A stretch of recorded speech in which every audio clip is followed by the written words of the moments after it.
સિદ્ધસર ઉમિયાધામના પ્રમુખ જયરામ પટેલ રાજીનામું આપશે। ગેરકાયદે ટોલનાકા વિવાદ વચ્ચે જયરામ પટેલ રાજીનામું આપશે। 6 જાન્યુઆરી 2024ના રોજ જયરામ પટેલ રાજીનામું આપે તેવી શક્યતાઓ છે। ગેરકાયદે ટોલનાકા મુદ્દે જયરામ પટેલના દીકરા અમરીશ પટેલ સામે ફરિયાદ થઈ છે।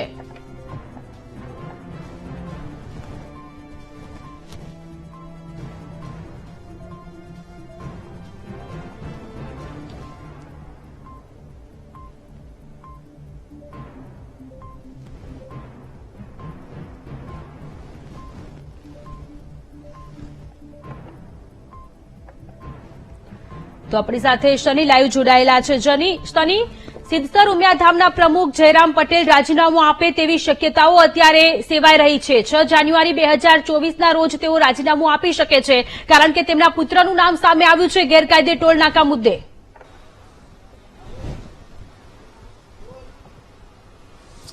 સોનલ, જેટના વાત કરવામાં આવે તો રાજકોટથી આ મોટા સમાચાર મળી રહ્યા છે।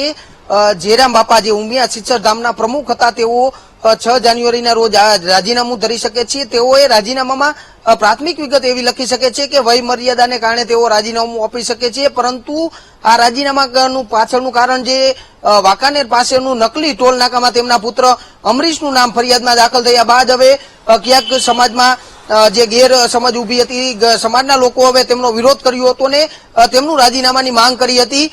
આવતીકાલે એટલે કે રાજકોટમાં રવિવારના રોજ પણ તેના વિરોધમાં પાટીદાર સમાજના આગેવાનોની બેઠક છે તે યોજાવા જઈ રહી હતી, તેમાં પણ રાજીનામું માંગવામાં આવી રહ્યું હતું। તે પહેલા જ અત્યારે જયરામ બાપા જે ક્યાંક રાજીનામું આપી દેવી અત્યારે અટકળો છે તે ચાલી રહી છે ને 6 જાન્યુઆરી 2024ના રોજ જયારે ઉમિયા સિદ્ધસર ધામની આ બેઠક મળવા જઈ રહી છે તેમાં તેઓ રાજીનામું આપી શકે છે। અંગત કારણોસર સ્વૈચ્છિક રાજીનામું આપવાની માંગણી છે તે કરી રહ્યા છે, પરંતુ નકલી ટોલ નાકામાં તેમના પુત્રનું નામ સામે આવ્યા બાદ હવે 6 જાન્યુઆરીના રોજ તેઓ રાજીનામું ઉમિયા સિદ્ધસર ધામમાંથી આપી શકે છે। એટલે આ કડવા પટેલ લેવા સમાજમાં આ જેટના અત્યારે મોટા સમાચાર સામે આવી રહ્યા છે કે જે ઉમિયા સિદ્ધસર ધામના પ્રમુખ છે જયરામ બાપા તેઓ રાજીનામું આપી શકે છે। અમરીશભાઈ તેમના પુત્રનું નામ ટોલ નાકામાં સામે આવ્યું હતું, ત્યારે હવે સમગ્ર બાબતને લઈને કઈ રીતની કાર્યવાહી થશે તે પણ જોવાનું રહેશે।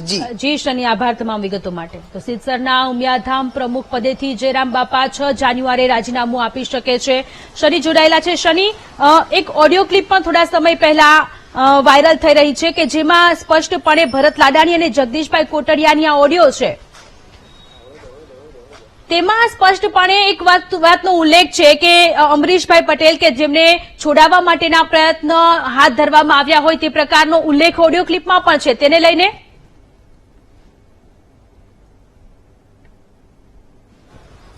જે રીતે વાત કરવામાં આવે તો આજે પણ એક ઓડિયો ક્લિપ વાયરલ થઈ જઈ રહી છે, જેમાં સમાજના કેટલાક આગેવાનો જગદીશભાઈ કોટડિયા અને સાથે સાથે વાત કરવામાં આવે તો ભરત લાડાણીની આ ઓડિયો ક્લિપ વાયરલ થઈ રહી છે।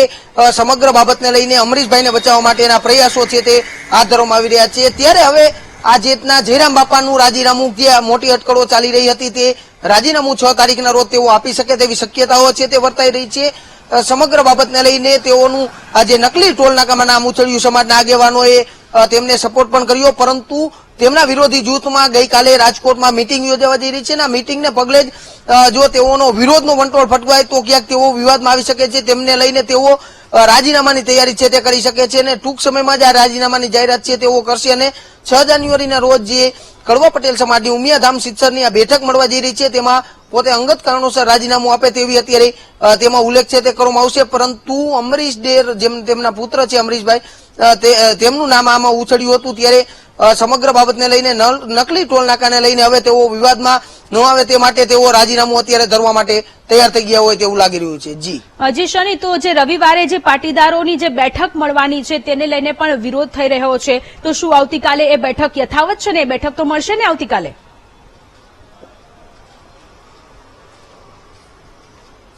સ્વાભાવિક છે, રાજકોટના જે મવડી ચોકડી વિસ્તાર પાસે આ જે પાટીદાર સમાજની બેઠક યોજાવા જઈ રહી છે, મનોજ પનારા સહિતના અનેક પાટીદારો આગેવાન આ બેઠકમાં જોડાવાના છે। તેઓનું રાજીનામું અત્યારથી જ માંગવા માટેની આ માંગ છે તે ઉઠી રહી છે, સાથે સાથે સમાજને બદનામ કરવા માટેના આ જે વસ્તુઓ ચાલી રહી છે તેમને લઈને તેઓએ આ કાલ બેઠકનું આયોજન કર્યું છે ને આ બેઠક પહેલા તેઓએ અત્યારે ક્યાંક સ્વૈચ્છિક રાજીનામાની જાહેરાત છે તે સોશિયલ માધ્યમથી કરી રહ્યા છે, પરંતુ શક્યતાઓ છે તે વર્તાઈ રહી છે. હવે ક્યારે રાજીનામું આપશે તે પણ જોવાનું રહેશે. તો આવતીકાલની બેઠક પણ યથાવત છે.